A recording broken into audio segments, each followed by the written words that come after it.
మనం 49లో more than 10,000 కపుల్స్కి బేబీస్ అందజేశాము.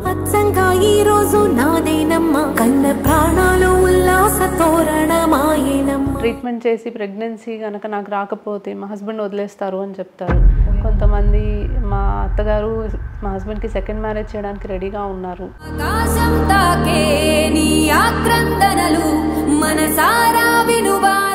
ఎక్కువ మట్టుకి ట్విన్స్ అడుగుతున్న వాళ్ళకి అంటే స్పెసిఫిక్ ట్రీట్మెంట్ ఉంటుందా మ్యామ్ ట్విన్స్కి? Very common question.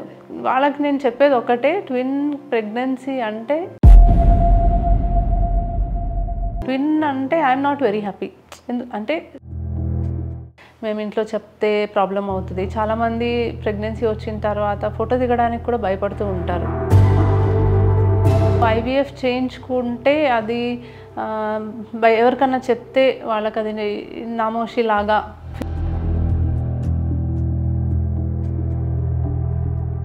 Hi, hello, నమస్తే, వెల్కమ్ టు క్యూబ్ టీవీ. నేను మీ యాంకర్ చార్మి. ఇవాళ మన గెస్ట్కి పరిచయం అవసరం లేదు. ఈ మేడం ఎంతో మంది కుటుంబాలలో సంతోషాన్ని నింపారు. పిల్లలు లేక బాధపడుతున్న వారికి ఆమె ఒక అదృష్టం, ఆసరా. ఆమె చెయ్యి చాలా మంచిది అని చెప్పుకుంటూ ఉంటారు. ఆవిడ మరెవరో కాదు, Sumavarsha fertility expert. Hello ma'am, welcome to our channel. Hello. ముందుగా మీకు ప్రపంచ మహిళా దినోత్సవ శుభాకాంక్షలు and happy women's day. Thank you, same to you. Doctor Sumavarsha madam అనగానే యూట్యూబ్లో అలాగే సోషల్ మీడియా ప్లాట్ఫామ్స్లలో మంచి క్రేజ్ ఉంది. మీ ప్రతి వీడియోకి మిలియన్స్లలో వ్యూస్ ఉంటాయి. ఎలా అనిపిస్తుంది మ్యామ్ మీకు? చాలా హ్యాపీగా ఉంటుంది. సో పేషెంట్స్కి ఎడ్యుకేటివ్ వీడియోస్ చేయడం అనేది, అండ్ వాళ్ళు అది అంతగా చూసి దాన్ని వాళ్ళు లైక్ తీసుకొని వాళ్ళు వస్తున్నారు అంటే చాలా చాలా హ్యాపీగా ఉంటుంది. బికాజ్ అవగాహన అనేది చాలా తక్కువ ఉంది, అండ్ సంతానలేమితో బాధపడే వాళ్ళు చాలామంది ఉన్నారు. సొసైటీలో చాలా ప్రెషర్ ఉంటుంది. సో చాలామంది పేషెంట్స్ని మేము చూస్తూ ఉంటాం. కొంతమంది నాకు మీరు ట్రీట్మెంట్ చేసి ప్రెగ్నెన్సీ కనుక నాకు రాకపోతే మా హస్బెండ్ వదిలేస్తారు అని చెప్తారు. కొంతమంది మా అత్తగారు మా హస్బెండ్కి సెకండ్ మ్యారేజ్ చేయడానికి రెడీగా ఉన్నారు. సో ఇట్లా there are so many problems అన్నమాట. సో అట్లాంటి వాళ్ళని మేము రీచ్ అవ్వగలుగుతున్నాము. వాళ్ళు మమ్మల్ని నమ్మి మా దగ్గరకు వస్తున్నారు, ట్రీట్మెంట్ చేయించుకుంటున్నారు, అండ్ వాళ్ళు సక్సెస్ఫుల్గా వెళ్తున్నారు అంటే it gives lot of satisfaction. All over India నుంచి కూడా చాలామంది వస్తున్నట్టుగా విన్నాము. ఎక్కడెక్కడ నుంచి వస్తూ ఉంటారు మేడం మనకి? సో విజయవాడలో సెంటర్ అండి.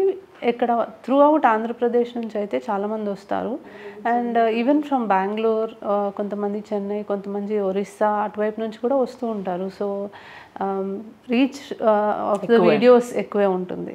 ఓకే.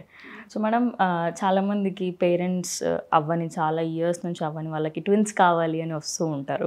సో ఎక్కువ మట్టుకి ట్విన్స్ అడుగుతున్న వాళ్ళకి అంటే స్పెసిఫిక్ ట్రీట్మెంట్ ఉంటుందా మ్యామ్ ట్విన్స్కి? సో మనం చేసే ఫర్టిలిటీ ట్రీట్మెంట్స్లో ట్విన్స్ పుట్టే అవకాశం ఎక్కువ. మనం ఎందుకంటే ట్రీట్మెంట్ చేసినప్పుడు నార్మల్గా ప్రతి నెల ఆడవాళ్ళకి ఒకటే ఎగ్ రిలీజ్ అవుతుంది. బట్ ట్రీట్మెంట్ చేసినప్పుడు ఒకటి కంటే ఎక్కువ రిలీజ్ అవుతుంది. IUI చేస్తున్నప్పుడు మనం ఇచ్చే ఇంజెక్షన్స్కి రెస్పాన్స్ ఎక్కువ వస్తే ఎక్కువ ఎగ్స్ రిలీజ్ అవుతాయి. IVF చేసినప్పుడు 2 ఎంబ్రియోస్ మనం గర్భసంచిలోకి ఇన్సర్ట్ చేస్తే ట్విన్ వచ్చే ఛాన్స్ పెరుగుతుంది. బట్ అలా అని ఖచ్చితంగా ట్విన్ రావాలి అని మనం చేయగలిగింది ఏమీ లేదు. సో చాలామంది కపుల్స్ వస్తారు, మేము ఇంత ఖర్చు పెడుతున్నాం కదా మేడం, మాకు ఇన్ని ఇయర్స్ అయినా పిల్లలు పుట్టలేదు, ఒకటేసారి మాకు ఇద్దరు కావాలి. Very common question. వాళ్ళకి నేను చెప్పేది ఒకటే, ట్విన్ ప్రెగ్నెన్సీ అంటే కాంప్లికేషన్స్ ఎక్కువ, రిస్క్ ఎక్కువ. సో సింగిల్టన్ ప్రెగ్నెన్సీలో మనకి ప్రెగ్నెన్సీ 9 months వితౌట్ కాంప్లికేషన్స్ వెళ్ళి హెల్దీ బేబీ పుట్టడానికి అవకాశం ఎక్కువ. So as a doctor twin అంటే ఐఎమ్ నాట్ వెరీ హ్యాపీ. అంటే ఇట్స్ గుడ్, బాగా ఉంటుంది, బట్ కాంప్లికేట్ అవ్వకుండా ప్రెగ్నెన్సీ డెలివరీ అవుతే అంతా ఇట్స్ ఓకే. బట్ చాలాసార్లు చూస్తాం ట్విన్స్లో అబార్షన్స్ అవ్వడం, ఎర్లీగా డెలివరీ అవ్వడం, పిల్లలు బరువు తక్కువగా పుట్టడం, ICU అడ్మిషన్స్ పడడం, ఒక్కొక్కసారి ఒక బేబీ డెత్ అవుతూ ఉంటుంది, ఒక బేబీ గ్రో అవుతూ ఉంటుంది, అప్పుడు కాంప్లికేషన్స్ రావడం, BP ఎక్కువ అవడం. So various complications. So twin అనేది వాళ్ళకి చాలా సరదాగా ఉన్నా కూడా కంపారిటివ్లీ మోర్ కాంప్లికేషన్. సో ఇప్పుడు ఇన్ఫ్యాక్ట్ సేఫ్టీ వైజ్ చూసుకొని ఒకటే ఎంబ్రియో ట్రాన్స్ఫర్ చేయడానికి ఎక్కువగా ప్రిఫర్ చేస్తున్నాం. ఓకే. అంటే ట్విన్స్కి కొంచెం రిస్క్ ఎక్కువ? డెఫినెట్లీ. ఓకే. సో మనం 49 అనగానే 365 డేస్ ఏదో ఒక ఆఫర్ ఉంటుంది ఖచ్చితంగా. అంటే కొత్త టెక్నాలజీస్ని ఎక్కడో ఫారెన్లో ఉన్న జెల్ట్రిక్స్ టెక్నాలజీని కూడా మనకి ఇండియాలో ఫస్ట్ తీసుకొచ్చింది మాత్రం 49 అని చెప్పుకోవాలి. అలా చెప్పుకుంటూ పోతే ప్రతి ఒక్కటి ఫస్ట్ 49 ఇంట్రడ్యూస్ చేసింది. సో అంటే ఇలా అన్నీ ఇంట్రడ్యూస్ చేయడానికి ఏమైనా మెయిన్ మోటో ఉందమ్మా? సో బేసికలీ 49 ఒక మోటో ఏంటంటే బెస్ట్ ఇన్ క్లాస్ సర్వీసెస్ని అఫోర్డబుల్ ప్రైసెస్లో మన పీపుల్కి అందజేయడం అనమాట. సో అందరికీ తెలిసిన విషయమే, ఐవీఎఫ్ చేస్తే ఖచ్చితంగా ప్రెగ్నెన్సీ వచ్చేది ఉండదు. But whatever maximum we can achieve, we want to achieve it at the best price అనమాట. So it is the single motto right from the beginning అనమాట. సో మార్కెట్లో లేకపోతే విదేశాల్లో ఎటువంటి లైక్ టెక్నాలజీ మనకు అవైలబుల్ ఉన్నా అది మేము అక్వైర్ చేసుకొని మ్యాక్సిమం అది మన వాళ్ళకి అందుబాటులో చేయడానికే ట్రై చేస్తాం. బికాస్ ఎంతో ఆశతో వస్తారు, వాళ్ళకి బెస్ట్ ట్రీట్మెంట్ ఇచ్చి వాళ్ళకి సక్సెస్ అయ్యేలాగా చూస్తే that is what gives us lot of happiness. So definitely N49 మేము డెఫినెట్లీ ఉన్న టెక్నాలజీ ఎప్పుడైనా లేటెస్ట్ది అందుబాటులోకి తీసుకొచ్చి అది మనం జనాలకు అందజేయడానికే చూస్తాము. అండ్ ఏదన్నా కొత్తగా చేస్తున్నప్పుడు అది ప్రజల్లోకి వెళ్ళాలి, వాళ్ళకి తెలియాలి అన్నప్పుడు యూజువలీ క్యాంప్స్ అనేవి పెడుతూ ఉంటాం. ఓకే. సో మనం ఇప్పుడు ఐవీఎఫ్ కానీ ఐయుఐ కానీ చేసిన తర్వాత చాలామంది ఏంటంటే మా బేబీ ఫ్యూచర్లో హెల్తీగా ఉంటుందా, ఏమీ కాంప్లికేషన్స్ రావు కదా, నేను హెల్తీగా ఉంటాను అనే క్వశ్చన్స్ అడుగుతూ ఉంటారు కదా మ్యామ్. సో నిజంగానే ఈ క్వశ్చన్కి మీరు ఆన్సర్ చేస్తారు? సో డెఫినెట్లీ చాలా కన్సర్న్స్ ఉంటాయి. మా హెల్త్ పాడవుతుంది ఫస్ట్ ఆఫ్ ఆల్, ఫస్ట్ అదే మాకు ఒళ్ళు పాడైపోతుందేమో, మేము లావెక్కిపోతున్నాము.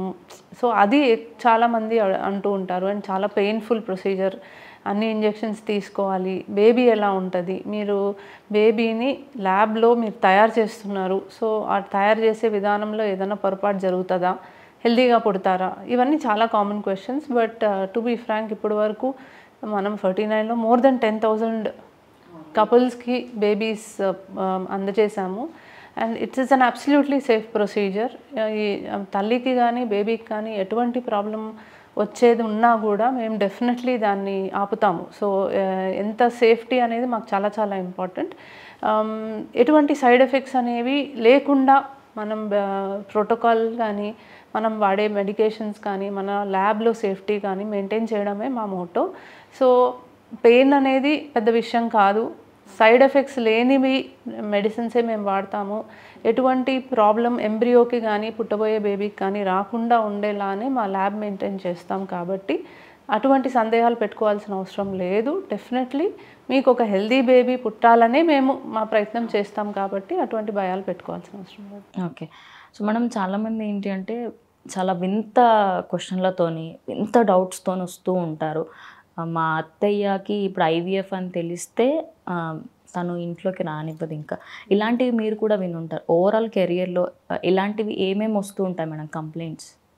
సో వింత అని మేము అనుకోము. అంటే everybody has their own concern అండి, ఎవరికి ఉన్న ప్రాబ్లం వాళ్ళదే. అండ్ అందరి కన్సర్న్స్ డెఫినెట్లీ మేము హ్యాండిల్ చేస్తాం, తీసుకుంటాం. ఎందుకంటే వాళ్ళకి అంత ప్రెషర్ ఉంటుంది.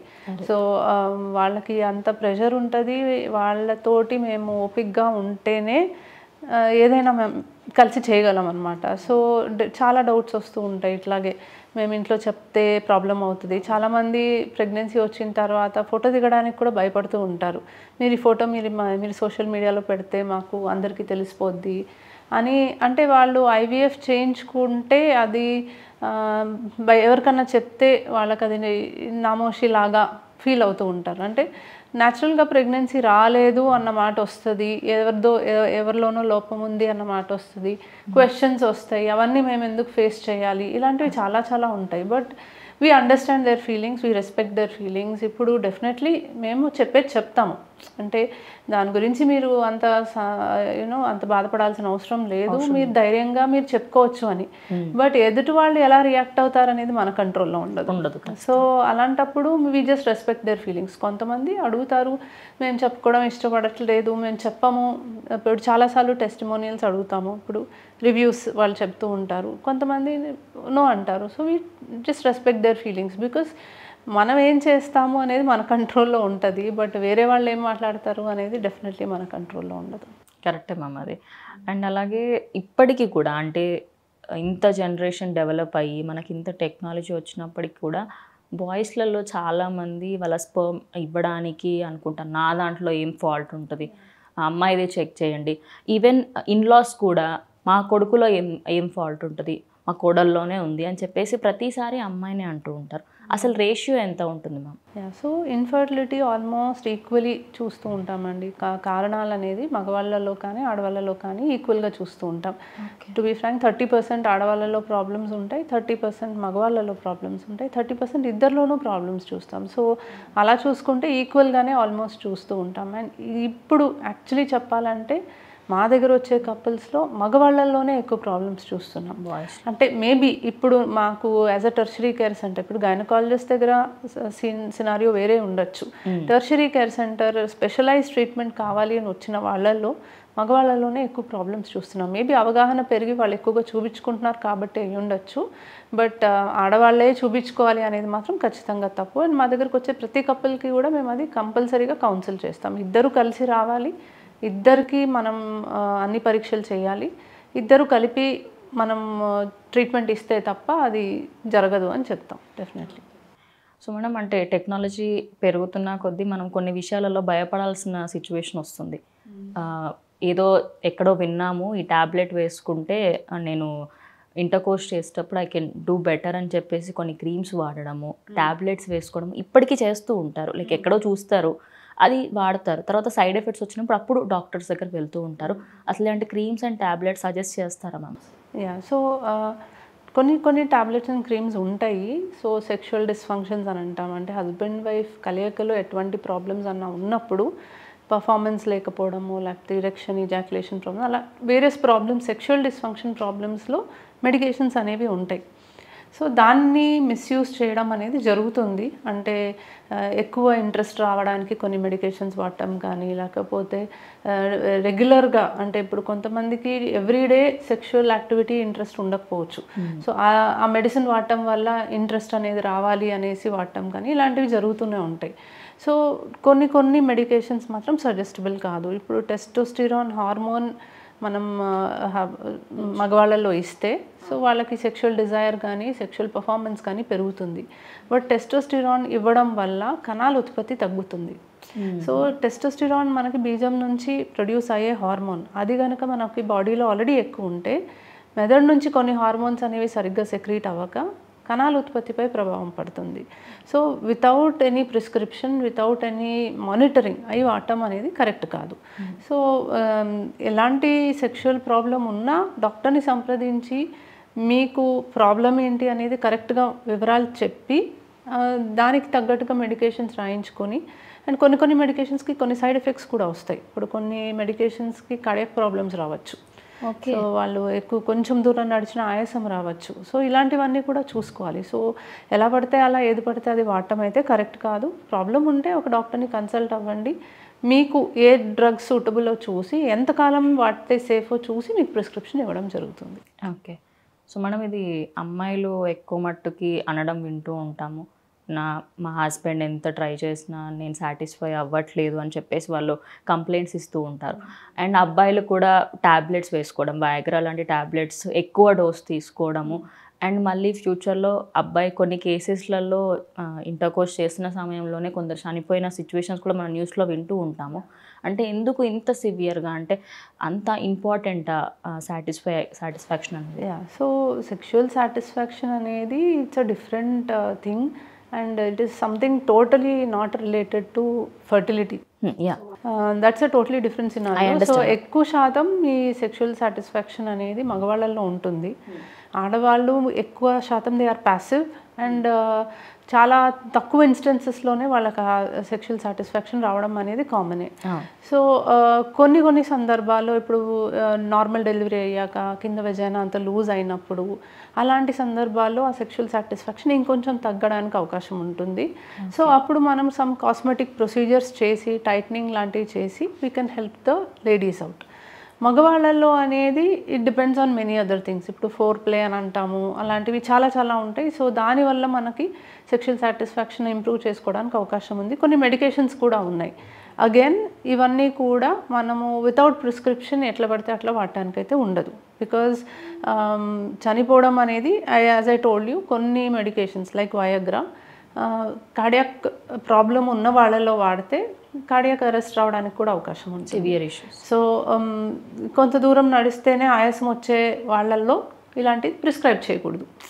సో కొన్ని కండిషన్స్ మేము ముందు తెలుసుకొని వీళ్ళకి వాడచ్చా లేదా మేము చూసుకొని and we give it in a certain dose and then we ask మళ్ళీ ఫాలోఅప్కి రమ్మని చెప్తాము. అప్పుడు వాళ్ళ పర్ఫార్మెన్స్ని మేము జడ్జ్ చేసి అదే డోస్ పెంచాలి అంటే ఇంకేమన్నా చూసుకోవాలా.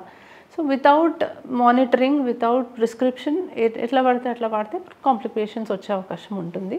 ఏది కూడా you have to consult a doctor and doctors will help you. Okay.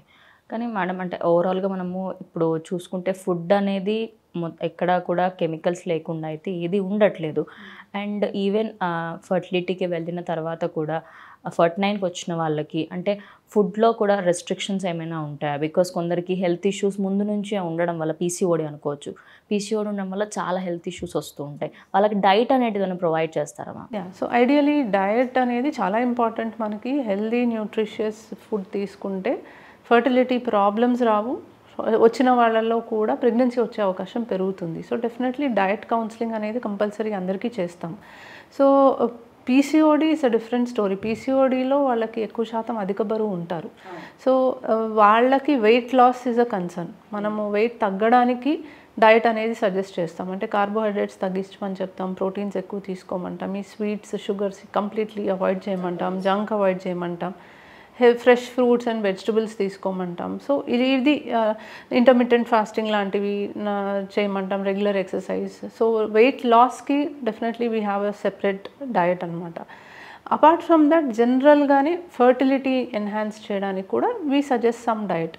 So fresh fruits and vegetables, sprouts, dry fruits, lot of water, ఇది కామన్ అనమాట అందరికీ కూడా. అపార్ట్ ఫ్రమ్ దట్ కొన్ని అవాయిడ్ కూడా చేయమంటాం. అంటే డెఫినెట్లీ ఎక్కువ ఫ్రైడ్ ఫుడ్, ఎక్కువగా మనకు oil food, sweets, chocolates, ice creams, all the junk food, binge eating, ఒకటేసారి ఎక్కువగా అట్లా తీసుకోవడం, అర్ధరాత్రి పూట ఎప్పుడు పడితే అప్పుడు తింటాం. సో ఇవన్నీ కూడా they play an important role. But ultimately it's not only about food. అంటే ఇప్పుడు లైఫ్ స్టైల్ మోడిఫికేషన్ అంటే ఎక్కువ మమ్మల్ని ఏం తినాలి ఏం తినొద్దు ఫుడ్ గురించే అడుగుతారు. But it's not all about food అనమాట. స్ట్రెస్ తగ్గించుకోవాలి. So whatever you can do to relieve your stress. కొంతమందికి డాన్స్ ఇష్టము, డాన్స్ చేయండి. కొంతమందికి yoga, meditation, walking, simple walking, anything to reduce your stress. Second thing, night sleep important. 6 hours uninterrupted sleep. Uninterrupted అంటే మధ్యలో అసలు లేవకుండా 6 hours uninterrupted sleep. Too much of gadget use వాడకూడదు. వైఫైకి too much, that is also form of radiation. So నేను wifi ఇంట్లో ఉంటే మీరు నైట్ పూట ఆపేసేయండి అని చెప్తాను. సో ఇవన్నీ కూడా స్మోకింగ్ కంప్లీట్గా మానేయాలి, ఆల్కహాల్ క్విట్ చేయాలి, రెగ్యులర్గా 1 hour కంపల్సరీ ఫిజికల్ యాక్టివిటీ ఉండాలి. అంటే ఇప్పుడు ఆ మాట అనగానే మేడం నేను రోజంతా పని చేస్తాను, ఇంట్లో పనంతా నేనే చేస్తాను, common question. It's not about the regular work. 1 hour డెడికేటెడ్గా ఫిజికల్ యాక్టివిటీ చేయాలి. సో ఇదంతా ఫాలో అవుతే ఫర్టిలిటీ డెఫినెట్లీ ఎన్హాన్స్ అవుతుంది. ఓకే. సో మేడం అంటే జనరేషన్ వైజ్గా ఏమైనా ఇన్ఫర్టిలిటీ అంటే తాతల్లో ఎవరికో ఉండింది, అప్పట్లో ఇంత నాలెడ్జ్ లేదు, అంటే పిల్లలు పుట్టట్లేదు అంటే కొన్ని రోజులు అయిన తర్వాత ఎప్పుడో ఒకసారి పుడతారులే అని అనుకునేవాళ్ళు. ఇప్పుడు అది పెరుగుతూ 5 సంవత్సరాలు, 7 సంవత్సరాలు, 15 సంవత్సరాల నుంచి కూడా పిల్లలు లేని వాళ్ళు చాలామంది ఉంటారు. అంటే జీన్స్ ద్వారా ఇది వస్తుందమ్మా? సో కొన్ని కండిషన్స్ జెనెటిక్లీ కూడా వస్తాయండి. But there are very few, rare అనమాట. అంటే జెనెటికలీ వచ్చే కండిషన్స్ వల్ల పిల్లలు పుట్టకపోవడం అనేది మేబీ less than 5%. చాలా చాలా తక్కువ. సో బట్ ఆఫ్ కోర్స్ మా ప్రీవియస్ జనరేషన్లో 10 ఏళ్ల తర్వాత పుట్టారు కాబట్టి మేము ఫస్ట్ 10 ఏళ్ళు అసలు పట్టించుకోలేదు. కామన్గా చెప్తూ ఉంటారు, అది చాలా పెద్ద తప్పు. 1 year మ్యాక్సిమం 2 years, 2 years కూడా రెగ్యులర్గా హస్బెండ్ వైఫ్ కలిసి ప్రెగ్నెన్సీ రావట్లేదు అంటే ఓన్లీ 10% ఆఫ్ కపుల్స్ మాత్రమే అలా ఉంటారు. 90% ఆఫ్ ద కపుల్స్ రెగ్యులర్గా ఇంటర్కోర్స్ ఉంటే వితిన్ 2 years ప్రెగ్నెన్సీ వచ్చేయాలి. ఇంకొక 10% మాత్రమే మిగులుతారు, వాళ్ళు ఆ 2 years తర్వాత కంపల్సరీగా డాక్టర్ని సంప్రదించాలి. సో ఎవరికో ఇంట్లో లేటుగా వచ్చింది అని మాకు కూడా లేటుగా వస్తుందని వెయిట్ చేస్తే చాలా మటుకు వాళ్ళు వచ్చే స్టేజ్కి వాళ్ళ ఓన్ ఎగ్ అండ్ స్పర్మ్ పనికి రాకుండా డోనర్కి వెళ్ళే పరిస్థితి వస్తుంది. సో ఇంట్లో ఎవరికో లేట్గా వచ్చింది, నాకు అదే ప్రాబ్లం ఉంది, నాకు వస్తుంది అని అనుకుని వెయిట్ చేస్తే అది మూర్ఖత్వం అవుతుంది. చూపించుకోవడమే బెటర్. ఇప్పుడు అవగాహన అయితే పెరిగింది, అంత వెయిట్ చేయట్లేదు. బట్ ఎస్, ఇప్పటికీ కూడా మొన్న రీసెంట్లీ కూడా ఒక 25 years తర్వాత, మ్యారేజ్ అయ్యి 25 years తర్వాత ఇన్ని రోజులు వస్తుందని వెయిట్ చేస్తున్నామని సింపుల్గా చెప్పి వచ్చారు. ఎగ్స్ లేవు, డోనర్కి వెళ్ళాల్సి వచ్చింది. సో అలాంటి పరిస్థితి రాకుండా ఉండాలి అంటే కొంచెం అర్లీగా చూపించుకోవాలి. ఓకే. అంటే మేడం ఇప్పుడు అంటే ఈ జనరేషన్ వాళ్ళ గురించి స్పెసిఫిక్గా అడుగుతున్నాను. అంటే ఇప్పుడు నేను ఇప్పుడే పెళ్లి చేసుకోవాలనుకోవట్లేదు, నేను 30+ తర్వాత పెళ్లి చేసుకోవాలనుకుంటున్నాను, నేను ఎగ్ని నేను ప్రిజర్వ్ చేసుకోవచ్చా అని చెప్పేసి అడుగుతూ ఉంటారు. నిజానికి ఎగ్స్ అండ్ స్పర్మ్స్ని మనం ప్రిజర్వ్ చేయొచ్చా? ఎస్, 100% చేయొచ్చు. It's a very good question. So ఈ మధ్య కాలంలో ఎగ్స్ అండ్ స్పర్మ్స్ ప్రిజర్వ్ చేయాల్సిన అవసరం అనేది చాలా మందిలో కనిపిస్తుంది. సో ఇనీషియలీ ఈ ఎగ్ అండ్ స్పర్మ్ ప్రిజర్వేషన్ అనేది క్యాన్సర్ పేషెంట్స్లో చేసేవాళ్ళు. ఓకే. సో ఇప్పుడు క్యాన్సర్ ట్రీట్మెంట్ తీసుకుంటే చాలామందికి 0 కౌంట్ అయిపోతుంది, లేదా ఎగ్స్ 0 అయిపోతాయి. ఇది తెలిసిన కాంప్లికేషనే. సో ఇప్పుడు క్యాన్సర్కి ట్రీట్మెంట్స్ అనేవి చాలా అందుబాటులో ఉంటున్నాయి. అండ్ క్యాన్సర్ని జయించి తర్వాత నార్మల్గా లైఫ్ లీడ్ చేసే వాళ్ళు ఎక్కువ మంది అయ్యారు. సో ఇలాంటి వాళ్ళల్లో మనకి ఇప్పుడు ఫలానా సైడ్ ఎఫెక్ట్ వస్తుంది కాబట్టి ముందుగానే ఎగ్స్ అండ్ స్పర్మ్స్ ఫ్రీజ్ చేసుకోవచ్చు అన్న అవగాహన క్రియేట్ అయ్యి అలా మొదలైంది. బట్ ఇప్పుడు సోషల్ రీజన్స్కి ఎగ్ ఫ్రీజింగ్ అనేది చాలా ఎక్కువగా చూస్తున్నాం. సో సోషల్ రీజన్స్ అంటే ఇప్పుడు స్పర్మ్లో సోషల్ రీజన్కి ఫ్రీజింగ్ అనేది ఎక్కువ శాతం మనం చూడం, ఎందుకంటే స్పర్మ్ కౌంట్ ఏజ్ తోటి మరీ అంత తగ్గదు.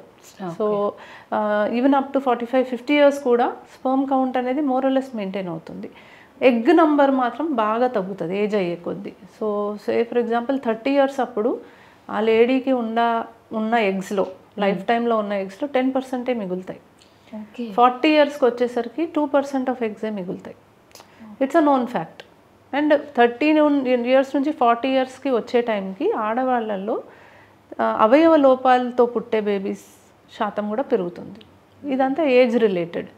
సో 30 years దాటిన తర్వాత మేము ప్రెగ్నెన్సీ ప్లాన్ చేసుకోవాలి అనుకుంటున్నాము, 35కో 40కో అనుకుంటే బిఫోర్ 30 years వాళ్ళు ఎగ్స్ అనేవి తీసి ఫ్రీజ్ చేసుకొని ఎప్పుడైతే వాళ్ళు ప్రెగ్నెన్సీ ప్లాన్ చేయాలనుకుంటున్నారో ఈ ఎగ్స్ని వాడుకొని వాళ్ళు ప్రెగ్నెన్సీ ప్లాన్ చేసుకోవడానికి అవకాశం ఉంటుంది. సో ఎగ్ నెంబర్ తగ్గిపోతుంది అన్న భయం ఉండదు, అండ్ అవయవ లోపాలతో బేబీస్ పుడతారు అన్న భయం కూడా ఉండదు. So it is definitely a very good option. So చదువు కంప్లీట్ అవ్వాలనో, లేకపోతే కెరియర్ ఉండాలనో, లేకపోతే right man of the dreams, ఇప్పుడు నా రాజ్కుమారుడు నాకు దొరకాలి అనో, ఇలా చాలా కారణాలు ఉంటాయి కదా. పోస్ట్పోన్మెంట్ కావాలి అనుకున్నప్పుడు definitely egg freezing is a very good option. Okay.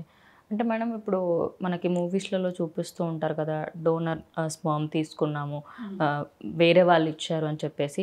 అంటే డోనర్ స్పర్మ్ తీసుకోవాల్సిన పరిస్థితి అంటే తక్కువ ఏజ్ ఉన్న వాళ్ళకి కూడా వస్తుందా, లేకపోతే ఓన్లీ అంటే మొత్తం ఇంకా ఎండ్ అయింది అన్నప్పుడే వస్తుందా? యా, అదే. సో స్పర్మ్స్కి ఇలా ఏజ్తో పాటు తగ్గిపోవడము, 0 అవ్వడం అనేది యూజువలీ ఉండదండి.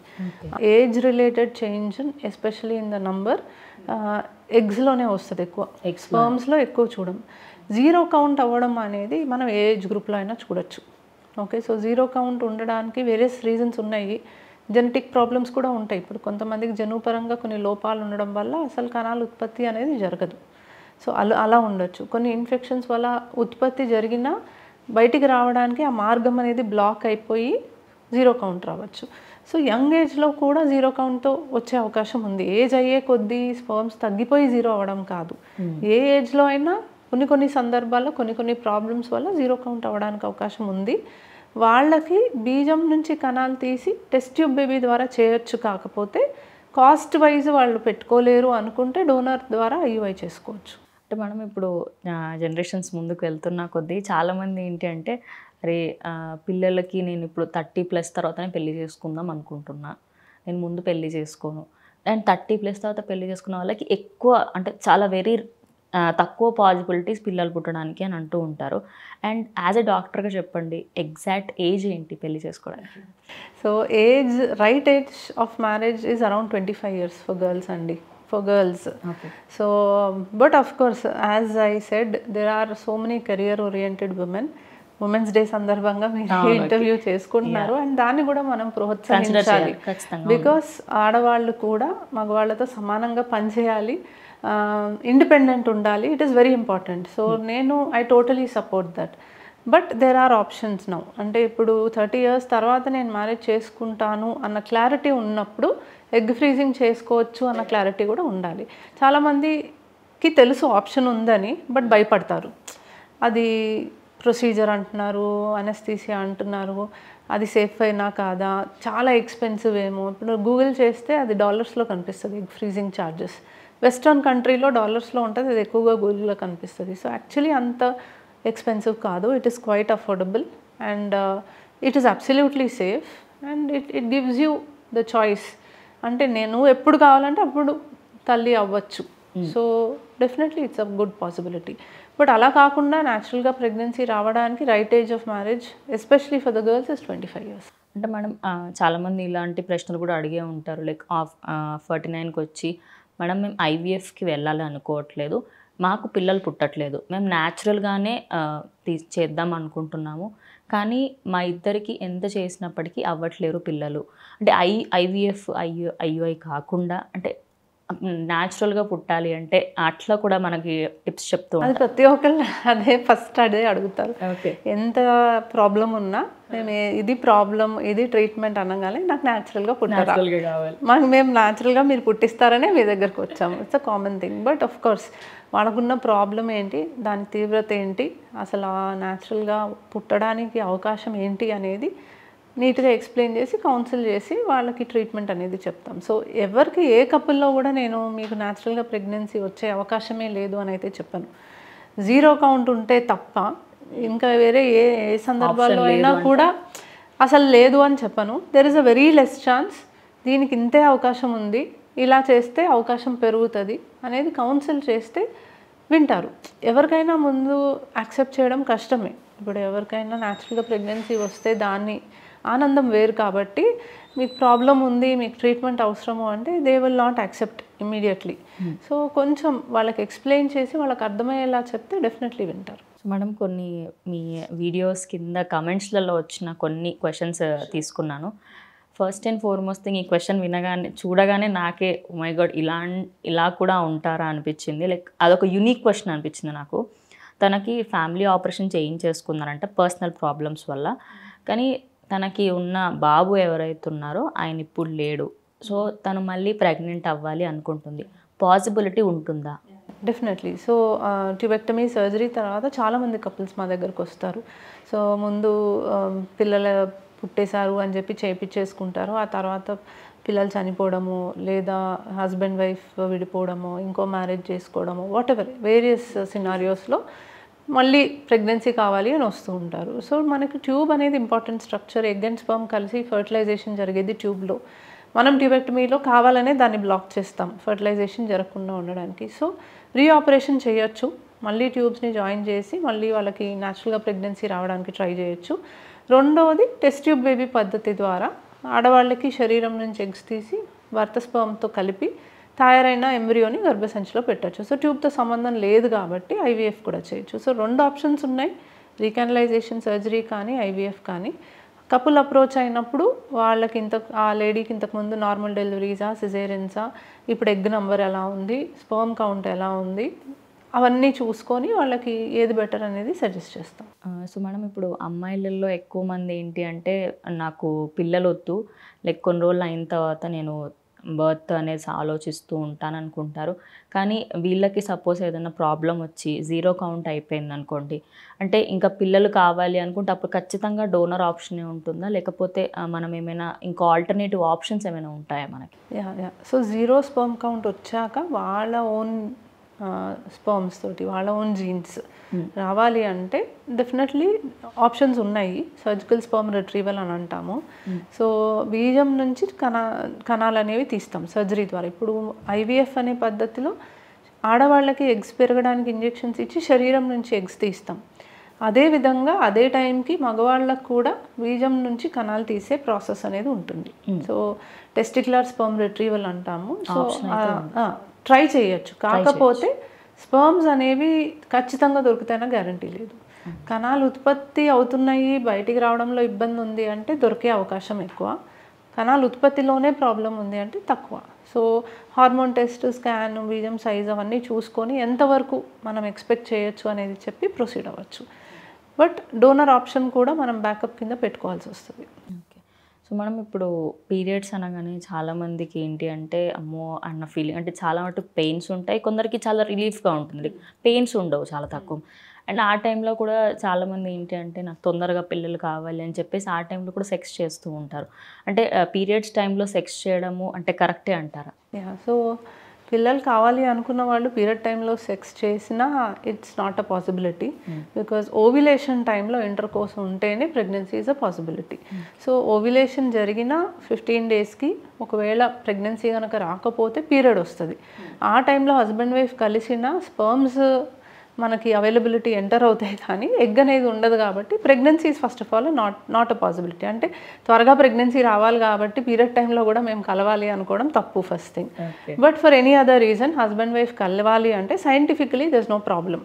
Even during periods husband wife కలిసిన ఇబ్బంది లేదు. కాకపోతే బ్లీడింగ్ అవుతూ ఉంటుంది కాబట్టి ఇన్ఫెక్షన్స్ వచ్చే అవకాశం ఎక్కువ, కాబట్టి హైజీన్ ఇస్ ది ఇష్యూ, కాబట్టి అవాయిడ్ చేస్తే మంచిది. But as such scientifically even during menses husband wife కలిసిన పెద్ద ఇబ్బంది లేదు. ఓకే మేడం, ఇన్ఫెక్షన్స్ విషయానికి వస్తే అమ్మాయిలలో చాలా మట్టుకి ఈ మధ్య ఇన్ఫెక్షన్స్ వింటూ ఉన్నాము. లైక్ వెజైనాకి సంబంధించిన చాలా ఇన్ఫెక్షన్స్తో సఫర్ అవుతూ ఉన్నారు. అంటే ఇన్ కేస్ వాళ్ళు ఇంటర్ కోర్స్లో పార్టిసిపేట్ చేయాలి అనుకున్నప్పుడు పార్ట్నర్లో ఐదర్ అమ్మాయికైనా అబ్బాయికైనా ఏదైనా ఇన్ఫెక్షన్ ఉంటే చేయడం కరెక్టేనా మ్యామ్? సో ఐడియలీ ఇన్ఫెక్షన్స్ ఉన్నప్పుడు హస్బెండ్ వైఫ్ కలిసినప్పుడు కాండమ్స్ వాడమని చెప్తాం. సో ఎక్కువ శాతం infections especially vaginal infections sexually transmitted, అంటే హస్బెండ్ వైఫ్ కలిసినప్పుడు ఒకరి నుంచి ఒకరికి ట్రాన్స్మిట్ అవుతాయి. సో దీన్ని మనము వైట్ డిశ్చార్జ్ ఉండి, పెయిన్ ఉండి, కొన్ని ఇలాంటి సిమ్టమ్స్ ఉన్నప్పుడు, అండ్ యూజువలీ వైట్ డిశ్చార్జ్ అంటే స్మెల్ వస్తుంది, కలర్ మారింది, దురదగా ఉంటుంది, ఇలాంటి సిమ్టమ్స్ ఉంటే ఇన్ఫెక్షన్ సస్పెక్ట్ చేస్తాము. కింద పరీక్ష చేసి వాళ్ళకి ఎటువంటి ఇన్ఫెక్షన్ ఉంది అని ట్రీట్మెంట్ ఇవ్వడం జరుగుతుంది. ఎప్పుడు ట్రీట్మెంట్ ఇచ్చినా సైమల్టేనియస్గా హస్బెండ్కి కూడా మేము ట్రీట్మెంట్ ఇస్తాం. సో ఒకళ్ళకి ట్రీట్మెంట్ ఇస్తే మళ్ళీ వాళ్ళు కలిసినప్పుడు మళ్ళీ రీఇన్ఫెక్షన్ వస్తుంది. So it becomes a cycle. So husband wife ఇద్దరికి కలిపే ట్రీట్మెంట్ ఇస్తాం అండ్ స్పెసిఫిక్గా చెప్తాం ఈ టైంలో మీరు కలిస్తే కాండమ్ వాడండి అని. సో కలవడంలో ప్రాబ్లం ఏం లేదు. ఇప్పుడు వైఫ్కి ఇన్ఫెక్షన్ ఉంది, హస్బెండ్కి లేదు అంటే ట్రాన్స్మిట్ అవుతుంది, హస్బెండ్కి కూడా ఇన్ఫెక్షన్ వస్తుంది. వైస్ వర్సా, హస్బెండ్కి ఉంది వైఫ్కి లేదు అంటే హస్బెండ్ నుంచి వైఫ్కి వచ్చేస్తుంది if they don't use protection. So condom వాడమని చెప్తాము. సో ఆ టైంలో కూడా కలవడంలో ఇబ్బంది ఏం లేదు, ప్రొవైడెడ్ దట్ ఇన్ఫెక్షన్ వచ్చే ఛాన్స్ ఉంటుంది ఒకరి నుంచి ఒకరికి. అంటే ఇన్ఫెక్షన్స్ ఎక్కువ మటుకు వచ్చే ఛాన్సెస్ ఎక్కువ ఉంటాయి. ఆల్రెడీ ఒకరికి ఇన్ఫెక్షన్ ఉంటే పక్కన వాళ్ళకి కూడా, అంటే హస్బెండ్కి ఉంటే వైఫ్కి, వైఫ్కి ఉంటే హస్బెండ్కి వస్తుంది, కాబట్టి యాంటీబయాటిక్స్ వాడమని చెప్తాము. ఆ టైంలో ఇప్పుడు మాకు if they are feeling better, they want to have intercourse, condom వాడమని చెప్తాం. అంటే మేడం ఇప్పుడు ఇది చాలామంది ఎక్కువ మటుకు యూట్యూబ్లో ఎక్కడో ఎక్కడ ఖచ్చితంగా వినే ఉంటారు, పైనాపిల్ తీసుకుంటే అండ్ సెక్స్లో ఫీలింగ్ బాగుంటుంది అని చెప్పేసి చాలామంది అబ్బాయిలు పైనాపిల్ తింటూ ఉంటారు. అండ్ ఫ్రూట్స్లలో కొన్ని స్పెసిఫిక్ ఫ్రూట్స్ తినడం వల్ల ఇంటర్కోర్స్ చేసేటప్పుడు ఎనర్జీ బాగుంటుంది అంటారు, అవి ఏంటి మ్యామ్? సో పైనాపిల్ అంటారు, కొంతమంది బ్రింజాల్ అంటారు, ములక్కాడ అంటారు, so many things like that. Nothing really scientific about it. అంటే యాజ్ పర్ సైన్స్ అయితే ఈ పలానా ఫుడ్స్ తింటే ఇంట్రెస్ట్ వస్తుంది అని అయితే nothing as such evidence based. అంటే it's just a random thing and if it is helping them it is okay to use. అంటే as long as it is not harmful, వాళ్ళకి అలా తినటం వల్ల if they are feeling something better then it is up to them. But evidence based అంటే scientific reason అయితే దానికైతే ఏం లేదు. So it is just their choice అనమాట. మేడం ఇది లాస్ట్ టైం నేను ఒక డాక్టర్కి అడగడం జరిగింది, అంటే ఇన్ఫర్టిలిటీ అని చాలా మట్టుకు వినిపిస్తూ ఉంటుంది, జనాభా మాత్రం చాలా ఎక్కువ ఉంది, కానీ ఇందులో చాలా మట్టుకు పేషెంట్స్ ఇన్ఫర్టిలిటీతోనే బాధపడుతూ ఉన్నారు. అంటే ఈ ఇన్ఫర్టిలిటీ ఇంత ఎక్కువ అవ్వడం అంటే అది ఈ మధ్య కాలంలో ఇంత వినిపించడానికి గల మెయిన్ రీజన్స్ ఏంటి? So there are lot of reasons. ఇప్పుడు definitely number of infertile couples increase అయ్యారు. ఒకటి అవగాహన పెరిగింది, చూపించుకుంటున్నారు. ఇప్పుడు ఇన్ని ఇయర్స్ లోపల నాకు ప్రెగ్నెన్సీ రాకపోతే చూపించుకోవాలి అన్నది తెలిసింది. రెండోది ఏజ్ ఆఫ్ మ్యారేజ్ పెరుగుతుంది. సో ఇంతకుముందు జనరేషన్లో 20 yearsకే మ్యారేజ్ అయ్యి పిల్లలు కూడా పుట్టేసేవాళ్ళు. ఇప్పుడు 25 is the minimum age almost ఇంకా 30-35లో కూడా మ్యారేజెస్ చేసుకోవడం అనేది చూస్తున్నాం. మూడోది ఇంతకుముందు కాలంలో ఉన్నంత యాక్టివ్గా ఇప్పుడు ఎవరు ఉండట్లేదు. సో అందరూ ఆ గ్యాడ్జెట్స్కి బానిసల్లాగా ఉంటున్నారు. సెడెంటరీగా ఉంటున్నారు, కూర్చొనే ఉంటున్నారు, కదలట్లేదు. ఒబిసిటీ, అధిక బరువు ఎక్కువగా చూస్తున్నాము. And pollution is also very very important thing. ఇప్పుడు ప్రతి దాంట్లో కూడా సమ్ ఫార్మ్ ఆఫ్ పొల్యూషన్ ఉంటుంది. మనం తినే ఫుడ్ దగ్గర నుంచి, మనం పీల్చే గాలి దగ్గర నుంచి, everything there is some pollutant which will affect your eggs and sperms అనమాట. సో ఇవి మెయిన్ రీజన్స్. వేరియస్ రీజన్స్ ఉన్నాయి, but these are the main reasons. And infertility పెరిగింది, ఇంకా పెరుగుతుందనే అనిపిస్తుంది, unless they do something about it అనమాట. Okay. So మనం ఇప్పుడు ఎక్కువ మట్టుకి కూర్చొని చేసే ఉద్యోగాలే ఉన్నాయి. అది ఎవరిదైనా సరే, లైక్ మనం ఎంత పెద్దవాళ్ళు తీసుకున్న, అది హార్డ్వేర్ అయినా సాఫ్ట్వేర్ అయినా ఏదైనా కూడా మ్యాక్సిమం కూర్చొనే ఉంటున్నాయి. అండ్ ల్యాప్టాప్స్ ఉంటాయి ఖచ్చితంగా. సో ల్యాప్టాప్స్ వల్ల స్పర్మ్ కౌంట్ తక్కువ అవుతుంది అని డాక్టర్స్ అంటారు, నిజమే? సో ల్యాప్టాప్స్ అనేవి మీరు కూడా గమనించే ఉంటారు, ఎక్కువసేపు అది మీ ఒంట్లో పెట్టుకొని ఉంటే హీట్ వస్తుంది అండ్ కొంచెం బరువు ఎక్కువ అనిపిస్తుంది. సో ఆ హీట్ అనేది మంచిది కాదు. ఇప్పుడు కణాల ఉత్పత్తి అనేది మనకి బీజంలో జరగాలంటే దాని టెంపరేచర్ కొంచెం తక్కువ ఉండాలి. That is the reason why మగవాళ్ళకి పుట్టుకతోటి బీజాలు కిందకి జారి ఉంటాయి స్కిన్లోకి, అంటే బాడీలో నుంచి బయటకి. So that temperature is 1-2 degrees lesser than the body temperature. అదే టైంలో మనం ఆ ల్యాప్టాప్స్లో పెట్టుకొని ఆ హీట్ అనేది ట్రాన్స్మిట్ అవుతే ఆబ్వియస్లీ దానికి ఎఫెక్ట్ అవుతుంది. సో హీట్ అనేది డెఫినెట్లీ మంచిది. ఫర్ దట్ రీజన్ నేను చూస్తాను, చాలామంది వంట చేసే వాళ్ళల్లో స్పర్మ్స్ తక్కువ ఉంటాయి, ఈ మైన్స్లో పనిచేసే వాళ్ళలో స్పర్మ్స్ తక్కువ ఉంటాయి, బాగా ఎక్కువ ఎండల్లో పనిచేసే వాళ్ళలో స్పర్మ్స్, ఇలా హీట్ ఎక్కువ ఉండడం అనేది మనకి కణాల ఉత్పత్తి పైన ప్రభావం పడుతుంది. కాబట్టి it is one of those reasons. So laptop కూడా అలాగే ఒళ్ళో పెట్టుకొని పనిచేస్తే హీట్ ఎక్కువ అవుతుంది, దానివల్ల కూడా ప్రాబ్లం అవుతుంది. And even radiation is not very good. So ఆ ల్యాప్టాప్ వైఫై కనెక్షన్స్ కానీ, ఆ ఎలక్ట్రోమాగ్నెటిక్ రేడియేషన్స్ కానీ, అది కూడా మంచిది కాదు. So I agree, sedentary life స్టైల్కి అలవాటు పడున్నాం, బట్ మనము at least 1 hour every day physical activity ఉండాలి అని కాన్షియస్గా ఎఫర్ట్ పెడితే డెఫినెట్లీ అది పాసిబుల్ అవుతుంది. ఓకే. సో మనం ఇప్పుడు అబోర్షన్స్ ఎక్కువ అవుతున్నాయి, అంటే లోపలనే పిల్లలు చనిపోవడము, ఇలాంటి కేసెస్ ఎక్కువ వింటూ ఉంటాం. దాని తర్వాత ఐవీఎఫ్కి ట్రీట్మెంట్ కోసం వస్తూ ఉంటారు. సో అలాంటి పేషెంట్స్కి అంటే ఎలాంటి స్పెసిఫికేషన్స్ ఉంటాయి మ్యామ్ ట్రీట్మెంట్కి? సో అబార్షన్ రేట్ ఇటీవల ఎక్కువ అవడం అయితే లేదు. జనరల్గా కూడా ప్రెగ్నెన్సీ వచ్చిన తర్వాత there is a 10-15% chance of abortion, and it has not increased. At least ఇంతకుముందు కూడా అంతే ఉండేది, ఇప్పుడు కూడా అలాగే ఉంది. సో అబార్షన్స్ అయ్యే వాళ్ళల్లో నెక్స్ట్ ఏం చేయాలి? So first of all single abortion అయిన వాళ్ళల్లో మనం దాని గురించి వరి అవ్వాల్సిన అవసరం లేదు. సో ఒక అబార్షన్ అయిన తర్వాత నెక్స్ట్ టైం హెల్దీగానే ప్రెగ్నెన్సీ రావడానికి, బేబీ నార్మల్గా ఏ ప్రాబ్లం లేకుండా పుట్టడానికి 95% ఛాన్స్ ఉంది. So usually single abortion we're not worried.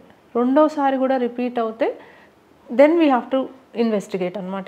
ఎక్కడ ప్రాబ్లం ఉంది, ఎందుకు వీళ్ళకి మళ్ళీ కూడా అబార్షన్ అయింది, జనువు లోపాలు ఏమైనా ఉన్నాయా, గర్భసంచి లోపల ఏమన్నా లోపాలు ఉన్నాయా, వీళ్ళకి బ్లడ్లో ఏదైనా క్లాట్ అయ్యే ప్రాబ్లమ్స్ లాంటివి ఏమన్నా ఉన్నాయా, బీపీ ఉందా, షుగర్ ఉందా, థైరాయిడ్ ప్రాబ్లం ఉంది, ఇవన్నీ చూసుకోవాలి. తరచూ అబార్షన్స్ అవ్వడానికి కొన్ని రీజన్స్ ఉన్నాయి, దాన్ని మనం ఇన్వెస్టిగేట్ చేసి దాన్ని ట్రీట్ చేసుకోవాలి. అది కూడా ఏమీ లేదు అంటే దెన్ మేబీ ఐవీఎఫ్ చేసి జెనెటిక్ టెస్టింగ్ ఆఫ్ ఎంబ్రియోస్ చేసి ప్రొసీడ్ అవ్వచ్చు. ఓకే. సో మనం ఇంకోటి ఒక కమెంట్ చూశాను, ఇంటర్కోర్స్ చేస్తున్నప్పుడు నేను స్పర్మ్ రిలీజ్ చేసినప్పుడు అది లోపలికి వెళ్ళడం లేదు, మొత్తం బయటకే వచ్చేస్తుంది అని చెప్పేసి ఒక కమెంట్లో చూసాను, దాని గురించి చెప్పండి. సో ఎక్కువ శాతం మొత్తం బయటికి రావడం అనేది యూజువలీ జరగదు. హస్బెండ్ వైఫ్ కలిసిన తర్వాత ఎంతో కొంత స్పర్మ్ బయటికి రావడం అనేది ఎక్కువ కామన్ క్వశ్చన్. మొత్తం బయటికి రావడం అంటే they are having some issue, అంటే కలవడంలోనే ఏదన్నా ఇబ్బంది ఉండుండొచ్చు, లేదా ఆయన ఒకసారి పరీక్షకి రావాల్సి ఉంటుంది. ఎందుకంటే చాలామందికి మనకి అంగం అనేది ఓపెనింగ్ అనేది నార్మల్ పొజిషన్లో లేకుండా కింద వైపుకి ఉండడం, అలాంటి సమస్యలు కూడా ఉంటాయి. సో అస్సలు హస్బెండ్ వైఫ్ కలుస్తుంటే అస్సలు వీర్యం అనేది లోపలికే వెళ్ళట్లేదు అంటే ఒకసారి వచ్చి చూపించుకోవడం బెటర్. చాలా మటుకు వెళ్తుంది, కలిసిన తర్వాత కొంత బయటకు వస్తుంది అనేది కామన్, అంటే అది it happens very often. And దానివల్ల ప్రెగ్నెన్సీ రాకపోవటం అని అయితే జరగదు. ఇప్పుడు చాలా మంది కపుల్స్ ఇది కామన్గా చెప్తారు, మేము కలిసినప్పుడల్లా వీర్యం అంతా బయటకు వచ్చేస్తుంది, అందుకనే నాకు ప్రెగ్నెన్సీ రావట్లేదు అంటారు. సో అదైతే కాదు, ఎందుకంటే హస్బెండ్ వైఫ్ కలిసిన తర్వాత స్పర్మ్ అనేది రిలీజ్ అయిన తర్వాత, సెమెన్ రిలీజ్ అయిన తర్వాత కొంత టైం తర్వాత లిక్విఫాక్షన్ అని అంటాము. సో అది కొంచెం వాటరీగా మారి కొంచెం బయటికి రావడానికి అవకాశం ఉంటుంది. బట్ ఈ లోపలే most of the sperms would have entered into the uterus అనమాట. గర్భసంచిలోకి most of the sperms already enter అయిపోతాయి కాబట్టి దానివల్ల ప్రెగ్నెన్సీ రాకపోవడం అనేది లేదు. సో ఈ లీక్ అవ్వడం అనే దానివల్ల కాళ్ళు పైకెత్తి ఉంచాలా, కింద దిండు పెట్టుకోవాలా, పలానా పొజిషన్లో కలవాలి, ఇలాంటి డౌట్స్ కూడా అడుగుతుంటారు. ఇవన్నీ కూడా doesn't matter at all. So అలా వీర్యం బయటకు వచ్చినా కూడా ప్రెగ్నెన్సీస్ వస్తాయి అండ్ అది ప్రాబ్లమే కాదు.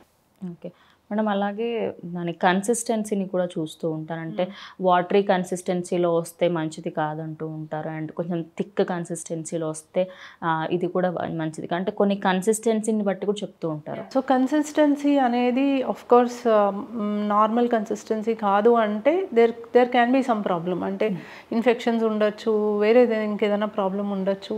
సో వీర్య కణాల పరీక్ష మేము చేసి ఇది కన్సిస్టెన్సీ కరెక్ట్గా ఉందా లేదా మేము డిసైడ్ చేస్తాం. ఫస్ట్ ఆఫ్ ఆల్ వాళ్ళకి ఆ నార్మల్ కన్సిస్టెన్సీ అంటే ఏంటో తెలిస్తే కదా వాళ్ళకి ఇది కన్సిస్టెన్సీ నార్మల్ కాదు అని తెలియడానికి. సో వీర్యకణాల పరీక్షకు వచ్చినప్పుడు మేము కన్సిస్టెన్సీని చూసి ఏదన్నా ప్రాబ్లం ఉంటే, ఏమన్నా ఇన్ఫెక్షన్ ఉందేమో అనేది మేమే అడిషనల్గా టెస్ట్ చేసి దానికి తగ్గట్టుగా ట్రీట్మెంట్ పెట్టడం జరుగుతుంది. సో కొన్ని ఎంజైమ్స్ ప్రొడ్యూస్ అవుతేనే ఆ కన్సిస్టెన్సీ అనేది మెయింటైన్ అవుతుంది. ఆ ఎంజైమ్స్ అనేవి ఒక ఆర్గన్ నుంచి రావాలి, దాంట్లో ఏదన్నా ప్రాబ్లం ఉందా లేదా చూసుకోవాలి. సో ఇవన్నీ వాళ్ళంతటి వాళ్ళే ఏదో అనుకొని అలా కాకుండా వాళ్ళకి ఎలాంటి డౌట్ ఏమన్నా ఉంటే వాళ్ళు వచ్చి కణాల పరీక్ష చేయించుకుంటే ప్రాబ్లం ఉందా లేదా మేము చూసి చెప్తాం. సో అది ఎట్లా తెలుస్తుంది మ్యామ్? అంటే ఆ కన్సిస్టెన్సీ ఓకే, ఇప్పుడు నేను డాక్టర్ని కన్సల్ట్ అవ్వాలి, బికాస్ నాలెడ్జ్ లేదు దానిపై. సో యూజువల్గా మనకి కన్సిస్టెన్సీ అనేది మరీ వాటరీగా ఉండకూడదు, అలానే మరీ థిక్గా కూడా ఉండకూడదు, అంటే మరీ ఎక్కువ సాలిడ్గా కూడా ఉండకూడదు. కొంచెం బంక టైప్ ఆఫ్ కన్సిస్టెన్సీలోనే ఉంటుంది యూజువల్గా. But what ever it is, if they have any doubt వాళ్ళు ఒకసారి టెస్ట్ చేయించుకోవడమే బెటర్. కొన్నిసార్లు యాజ్ ఐ సెడ్ ఇంతకుముందు దట్ యునో వీర్యం అనేది రిలీజ్ అయిన తర్వాత అది కొంత టైంకి లిక్విఫై అవుతుంది. Usually 30 minutes is the maximum time. 30 minutes లోపల అది లిక్విడ్ అయిపోవాలి. అవ్వలేదు, ప్రొలాంగ్ అయింది అంటే ప్రాబ్లం ఉన్నట్టు అర్థం. అది వాళ్ళంతటి వాళ్ళు చూసుకొని డిసైడ్ చేయలేరు. అది మా దగ్గరికి టెస్ట్కి వచ్చినప్పుడే మేము చూస్తాం. ఇప్పుడు కన్సిస్టెన్సీ ఇలా ఉండాలి అలా ఉండాలి అని వాళ్ళు అనుకోవాల్సిన అవసరం లేదు. ఒక 1 year పాటు వాళ్ళు న్యాచురల్గా ట్రై చేయడమే. ఆ తర్వాత రావట్లేదు అంటే వాళ్ళు వచ్చి టెస్ట్ చేయించుకోవాలి. సో ఇంత కన్సిస్టెన్సీ ఉండాలి ఉండకూడదు అనేది ఇట్స్ వాళ్ళంత హెడేక్ తీసుకోవాల్సిన అవసరం లేదు. బేసికలీ అంత మ్యాటర్ కాదు అది. బికాస్ సో మనం ఇప్పుడు అంటే ఈ జనరేషన్ పిల్లలకి ఎవరైతే 18+ ఉన్నారో వాళ్ళకి హెల్త్ ఎలా కాపాడుకోవాలి? బికాస్ ఇలాంటి ఇన్ఫర్టిలిటీ ఇష్యూస్ రాకూడదు అంటే బేబీస్కి సంబంధించిన ప్రాబ్లమ్స్ ఎలాంటివి రాకూడదు అంటే 18 years నుంచి వాళ్ళు కొంచెం కేర్ తీసుకుంటూ వస్తే వచ్చే ఏజ్ వరకు బెనిఫిషియల్ అవుతుందని అంటారు, నిజమేనా? Yeah definitely. సో ఇన్ఫర్టిలిటీని కూడా కొన్ని సందర్భాల్లో ప్రివెంట్ చేయొచ్చు. అంటే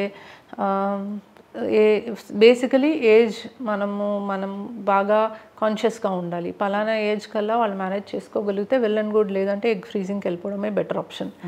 రెండోది లైఫ్ స్టైల్ అనేది important. So life style modifications I have listed whole lot of them.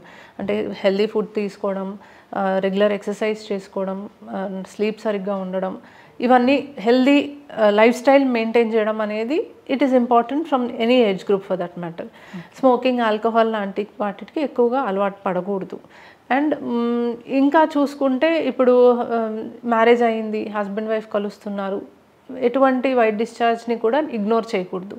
ఎందుకంటే వైట్ డిశ్చార్జ్ అవుతున్నాయి, ఇన్ఫెక్షన్స్ వస్తున్నాయి, దాన్ని మనం ఇగ్నోర్ చేస్తే ట్యూబ్స్ బ్లాక్ అవ్వడానికి అవకాశం ఉంది. పీరియడ్ టైంలో చాలా ఎక్కువ పెయిన్ వస్తుంది, హస్బెండ్ వాళ్ళ వైఫ్ కలిసినా పెయిన్ వస్తుంది, ఇవన్నీ ఎండోమెట్రియోసిస్ సిమ్టమ్స్, వెంటనే చూపించుకోవాలి. పీరియడ్లో ఇర్రెగ్యులారిటీస్ ఉంటున్నాయి, చూపించుకోవాలి. పీసీఓడి ఉండొచ్చు, థైరాయిడ్ సమస్యలు ఉండొచ్చు, లేదా హెవీ బ్లీడింగ్ అవుతుంది, గర్భసంచిలో గడ్డలు ఉండొచ్చు. సో ఇవన్నీ కూడా ఎటువంటి సైన్స్ అండ్ సిమ్టమ్స్ వాళ్ళకి అనిపించినా డాక్టర్ని సంప్రదించి కరెక్ట్గా ట్రీట్మెంట్ తీసుకోవాలి. ఏ ప్రాబ్లము లేకపోతే లైఫ్ స్టైల్ అనేది హెల్తీగా వాళ్ళు మెయింటైన్ చేసుకొని రైట్ ఏజ్లో మ్యారేజ్ చేసి రైట్ ఏజ్లో ప్రెగ్నెన్సీ ప్లాన్ చేస్తే చాలా మటుకు సంతానలేమి సమస్య అనేది మనం ప్రివెంట్ చేయొచ్చు. ఓకే. సో మేడం కొన్ని మిత్స్ ఉంటాయి కదా, అంటే చాలామంది ఇది చేస్తే పిల్లలు పుట్టరు, ఇది తింటే పిల్లలు పుట్టరు అనేది కొన్ని మిత్స్ చెప్తూ ఉంటారు. సో అవన్నిట్లలో కొన్ని మీకు తెలిసినవి కొన్ని చెప్పండి. యాక్చువల్లీ దేర్ ఆల్ మిత్స్, అంటే వాటిని నమ్మాల్సిన అవసరం లేదు. బట్ యా, డెఫినెట్లీ చాలామంది అంటే పలానా టైంలో కలిస్తే పుట్టరు, రోజుకి ఇన్నిసార్లు కలిస్తే పుడతారు. సో ఇవన్నీ అబ్సల్యూట్ మిత్స్ అండి. So regular unprotected intercourse every 2 to 3 days is more than sufficient అనమాట. అంతకన్నా ఎక్కువైనా it's not a problem, but తక్కువైతే obviously it's going to be a problem. So పలానా ఫుడ్ తింటే పిల్లలు పుట్టరు అని అయితే there is nothing like that. So ఫుడ్కి అన్నిటికీ ఫుడ్కి రిలేషన్ అని అనుకుంటారు. ఇప్పుడు ఏదైనా బాగాలేదంటే ఏం తినాలి, ఏం తినద్దు అని కూడా కాదు, ఏం తినాలి. సో హెల్దీ ఫుడ్ తీసుకోవడం బెటర్. అండ్ ఇప్పుడు మనకు పెస్టిసైడ్స్ అవన్నీ ఎక్కువ అవుతున్నాయి. Organic food is better. మీరే ఏదన్నా ఒక చిన్న కొన్ని వెజిటబుల్స్ పెంచుకోవడము, ఆర్గానిక్ బేసికలీ ట్రై చేయడానికి చేస్తే బెటర్. సో ఇది తినకూడదు లేకపోతే ఇది చేయకూడదు, దీనివల్ల పిల్లలు పుట్టరు అనేది అయితే ఇప్పటివరకు ఏమీ లేదు. సో మనం ఫైనల్గా చాలామంది అమ్మాయిలకి ఇది మిత్ అని తెలుసో రియలో కాదో నాకు తెలియదు. యాక్చువల్లీ చాలామంది అమ్మాయిలు భయపడుతూ ఉంటారు. ట్యాబ్లెట్స్ వేసుకుంటారు కదా మేడం, పెయిన్ కిల్లర్స్గా కానివ్వండి, లేదంటే ఏదైనా ఫంక్షన్ ఉంది అంటే పీరియడ్స్ని ఆపుకోవడానికి చేస్తున్నప్పుడు ఫర్దర్లో ఇన్ఫర్టిలిటీ వచ్చే అవకాశాలు ఉన్నాయని చాలామంది అమ్మాయిలు భయపడుతుంటారు. ఇది నిజమేనా మ్యామ్? సో బేసిక్లీ పీరియడ్ని డిలే చేయడానికి కొన్ని పీరియడ్ పోస్ట్పోన్మెంట్ పిల్స్ అనేది వాడటం కామన్గా జరుగుతుంది. ఇది బేసిక్లీ ఏంటంటే ఒక హార్మోన్ టాబ్లెట్ ఇస్తాం. సో మనకి నార్మల్గా ఎగ్ రిలీజ్ అయిన తర్వాత ఒక 14-15 డేస్కి మనకు ప్రెగ్నెన్సీ రాకపోతే పీరియడ్ అనేది రావాలి. సో హార్మోన్స్ అనేవి బాడీలో తక్కువ అయిపోతాయి కాబట్టి మనకి విత్డ్రాల్ లాగా పీరియడ్ వస్తుంది. సో అదే హార్మోన్ మనం తక్కువ అవ్వనివ్వకుండా బయట నుంచి ఇస్తూ ఉంటే మనకి గర్భసంచిలో పొర మెయింటైన్ అవుతూ ఉంటుంది, పీరియడ్ పోస్ట్పోన్ అవుతూ ఉంటుంది. So it is just a hormone. కొన్ని రోజులు వాడతాము, పీరియడ్ అనేది పోస్ట్పోన్ చేయాలి అనుకున్న రోజులు, తర్వాత మానేస్తారు, పీరియడ్ వచ్చేస్తుంది. అది ఆ సైకిల్లోనే పనిచేస్తుంది, దాని ఎఫెక్ట్ ఎప్పుడూ ఉండదు. So it is very safe. అలా అని ప్రతి నెల దాన్ని వాడేసుకోవాలి అని అనుకోకూడదు, బికాజ్ దానివల్ల హార్మోనల్ ఇంబ్యాలెన్సెస్ రావచ్చు. సో ఎప్పుడన్నా ఒకసారి పోస్ట్పోన్మెంట్కి పిల్స్ వాడితే దానివల్ల ఫ్యూచర్లో పిల్లలు పుట్టకపోవడం అనేది అయితే జరగదు. ఎందుకంటే అది టెంపరీ ఎఫెక్ట్ ఉంటుంది అండ్ దాని ఎఫెక్ట్ నెక్స్ట్ మంత్ కూడా ఉండదు. అండ్ ఆ ఇచ్చే టాబ్లెట్స్ గర్భసంచి పైనే పనిచేస్తాయి. సో పిల్లలు పుట్టకపోవడం అనేది యూజువలీ జరగదు. అయితే మిత్ అని అనుకోవచ్చు. Yes, it is a myth. Thank you ma'am, thank you so much. Thank you. And first time మా స్టూడియోకి మీరు రావడం జరిగింది. I'm feeling honour to do an interview with you. Thank you. Thank you so much. So చూసారు కదా, ఇది ఇవాళటి video. ఇంకో వీడియోతో మళ్ళీ కలుస్తాం. అంతవరకు చూస్తూ ఉండండి క్యూబ్ టీవీ.